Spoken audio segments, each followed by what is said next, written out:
Chairman Grassley, Ranking Member Durbin, and members of the Judiciary Committee, thank you for the opportunity to appear today. I must start with a word of prayer for the tragic accident that befell our nation last night, where we lost civilians and service members. I pray for their families. I pray for law enforcement and military personnel, and I pray for their souls, and hopefully God will find them peace in the near future. I'd like to welcome my father, Pramod, and my mother, Anjana, who are sitting here today. They traveled here to get here from India. My sister's also here, Nisha. She also traversed the oceans just to be with me here today. It means the world that you guys are here. Shri Krishna. I wouldn't be here today without their guidance, their unwavering support, and their relentless love. When President Trump informed me of his intention to nominate me as the director of the FBI, I was deeply honored. Sitting here today, I carry not only the dreams of my parents, but also the hopes of millions of Americans who stand for justice, fairness, and the rule of law. My commitment to these principles is deeply rooted in my family's history, which has profoundly shaped my worldview. My father fled Idi Amin's genocidal dictatorship in Uganda, where 300,000 men, women, and children were killed based on their ethnicity, just because they happen to look like me. My mother is originally from Tanzania. She studied in India, as did my dad, and they were married there.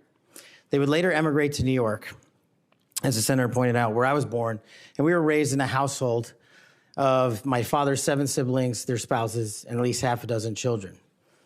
That's the only way we knew how to do things at the time, in the 70s and 80s, the Indian way. But we would soon learn the American way.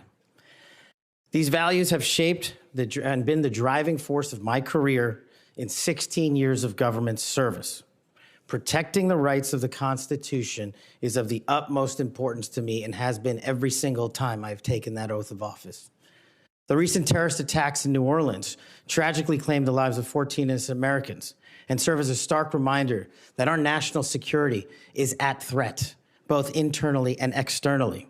The FBI, the Federal Bureau of Investigation, and the Department of Justice, where I served, play a pivotal role in securing our freedoms and our safeties for American citizens. If confirmed as the next FBI director, I will remain focused on the FBI's core mission. That is to investigate fully wherever there is a constitutional factual basis to do so, and to never make a prosecutorial decision that is solely the providence of the Department of Justice and the Attorney General. For the first 8 years after law school, I served as a public defender, first for Miami-Dade County and later for the Southern District of Florida.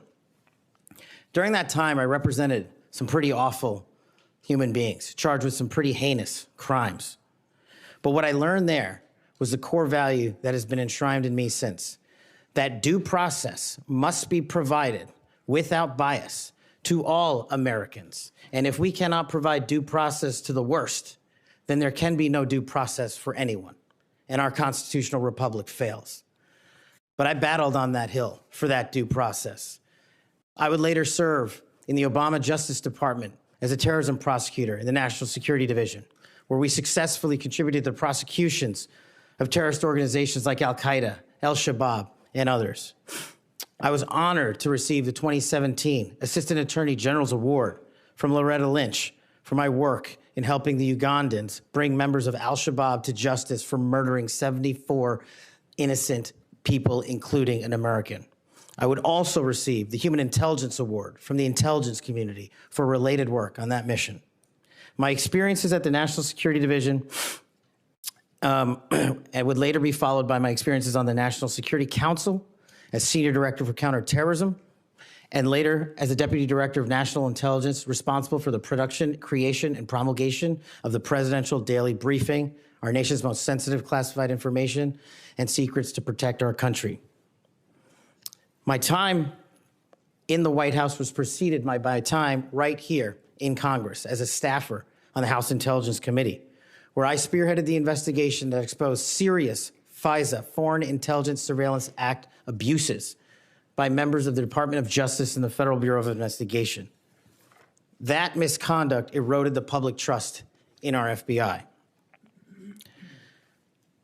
The erosion of trust, as Chairman Grassley pointed out, is all too low today.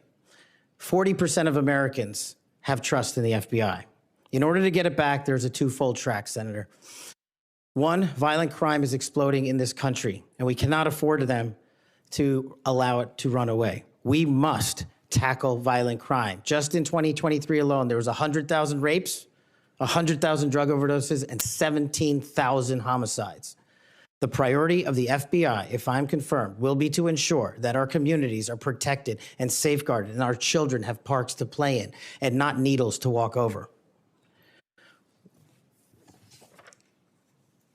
The way we do this, we let good cops be cops.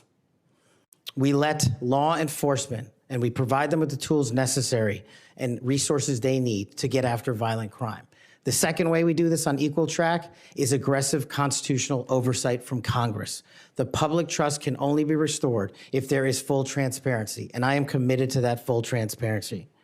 Members of Congress have unfortunately submitted hundreds of questions that have been unanswered by the FBI in recent times. That will not occur if I am confirmed. All appropriate requests for information will be responded to expeditiously and fully. I'm committed to working alongside the dedicated men and women of the FBI. They are warriors of justice, and I will always have their backs because they have the backs of the American people. I look forward to answering your questions, and I want to take a moment to thank my family, my friends, people who traveled here, and my entire team that has made this day possible. God bless America, and I look forward to your questions.